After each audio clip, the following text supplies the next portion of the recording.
ইদানিং আমি যেখানেই যাই না কেন আমার মনে হয় যে আমার টুকিটাকি কিছু ছিঁড়তেই হবে, সেটা যেন আমার অভ্যাসে পরিণত হয়ে গিয়েছে। আর প্রকৃতি দেখলে তো আমি একদমই তার সাথে মিশে যাই। আর যশোরে বলতে গেলে আমাদের বাসা থেকে কাছাকাছি ঘোরার মতো ওইভাবে কোনো জায়গা ছিল না। আর যতগুলো জায়গা গিয়েছিল আর কি, তো আমি ভিডিও করতে করতে পুরোটাই শেষ দিয়ে দিয়েছি। আর হাতে যখন সময় একটু কম থাকে তখনই চেষ্টা করি গ্রামের দিকে চলে যাওয়ার, কাছাকাছি যেসব গ্রাম আছে। তো শুক্রবার ছিল, দুপুরের দিকে বের হয়ে গিয়েছিলাম, প্রায় ৩টা মতন বাজে তখন। আর এইদিকে এলাকাটা যেহেতু একটু অন্ধকার তাই ভিডিওটা বেশি ক্লিয়ার হয়নি। আর আমি নদীর পাড়ে চলে গিয়েছিলাম, খুব বেশি বড় নদী না, ছোট্ট একটা নদী।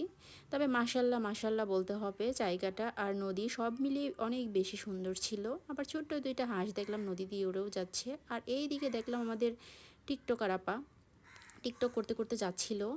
আর সামনেই চোখ পড়ে যে এই সাঁকোটার দিকে বাঁশের তৈরি ছিল। আর এত বেশি লম্বা আমি যেন হেঁটেই শেষ করতে পারতেছিলাম না। আরেক দিকে বেশি সমস্যার মধ্যে হচ্ছে আমাকে পড়তে হয়।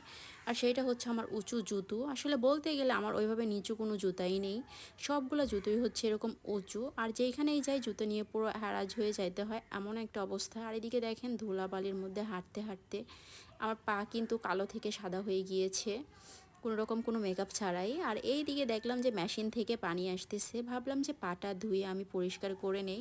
আর আমার ভিডিওগুলো আপনাদের কেমন লাগে সেটা কিন্তু আমি একদমই জানি না, হয়তো বা ভালোই লাগে না। তো ওইখান থেকে বের হওয়ার পরে চোখ গেল এই কলা বাগানের দিকে। আর এই দিকে ওর সাথে আমি খুনসুটি করতে করতে ভিডিওটা শেষ